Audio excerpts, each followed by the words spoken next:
Now here in this video we are going to study another method of factorization, that is factoring a perfect square trinomial.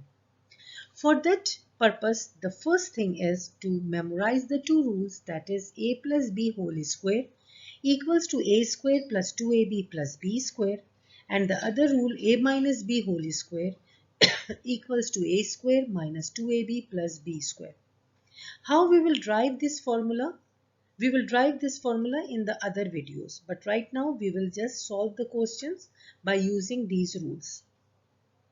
So our task is to find the middle term. That means you have to find the middle term. If you just focus, you will see that the square root of the first term, that means square root of a square, can be written as a, which is written actually in the second term.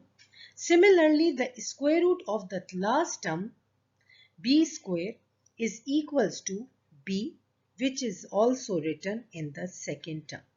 So the square root of the first term and the third term are multiplying with each other, and also together they are multiplying with the number 2 in both the formulas. Now when we shrink the formulas and when we write them in the perfect square form, if the middle term has a positive sign, in the formula we achieve a positive sign, and if in the middle term we have a minus sign, we will get a minus in the formula of the perfect form, in the perfect form. Now here our task is to find the middle term. So what you have to do, you all know the middle term means 2ab. So 2 is a number we know. A is the square root of the first term, that is x square. So square root of x square is x. So you will write here x. And b is the square root of the last term. So square root of 49 is 7. And now here you write 7. And 2 times 7 is 14. 14 times x, you will get 14x and write it in the middle. Let's do the b part. In the b part again 2. A, make a bracket, B, make another bracket.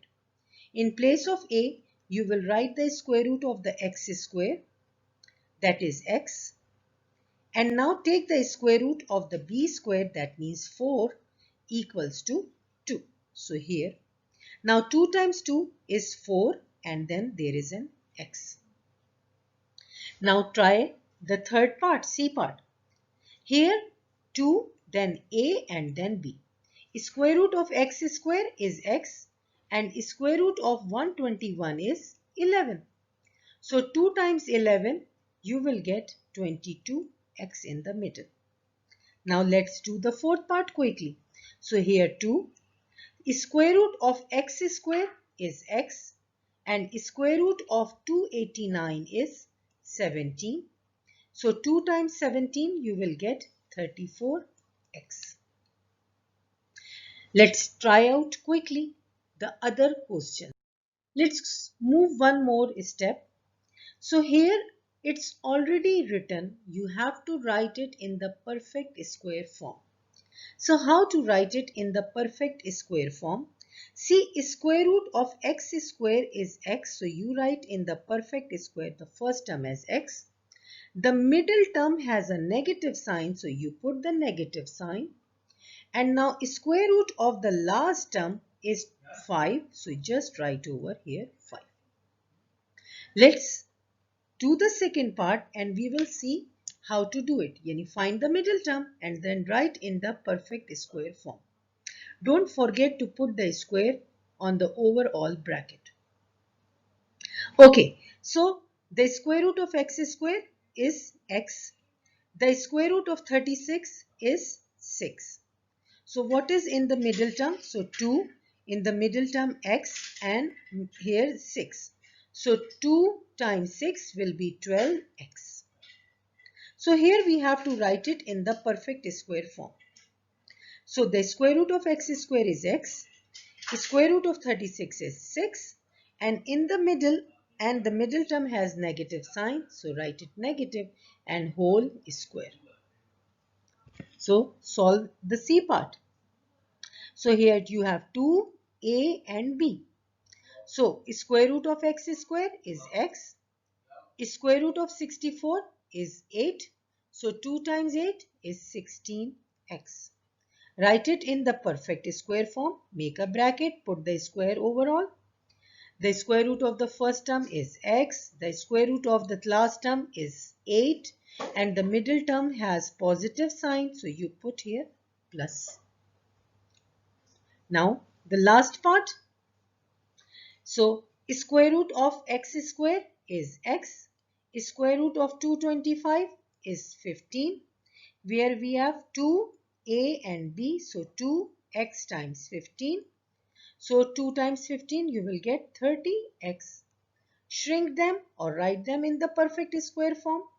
Make a bracket. On the bracket write overall 2. That means a square.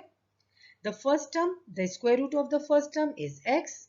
The square root of the last term is 15. The middle term has positive sign. So put plus. Hope you understood this concept also. So let's move one more step, and how to find out the x, how to solve for x by factoring a perfect square trinomial.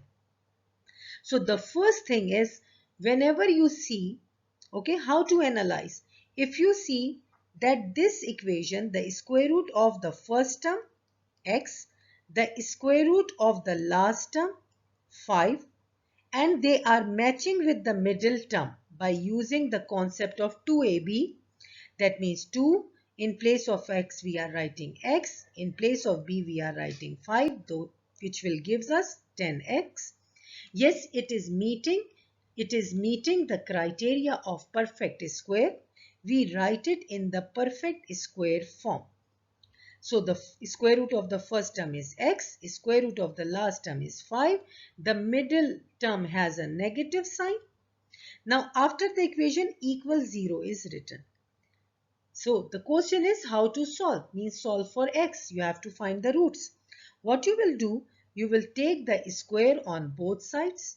So this square and square root cancel because the value of the square root is half. Always remember that the square root has a value of power half. That's why they are cancelled with each other. So we will get x negative 5 equals to 0. Bring the 5 on other side. So x equals to 5. See, both answers are 5. Why? Because always we have always the quadratic equation has two solutions. So we have x equals 5, x equals 5. And that's why this square was written over here. Hope you understood. So in next video we will solve few more examples related with the same concept.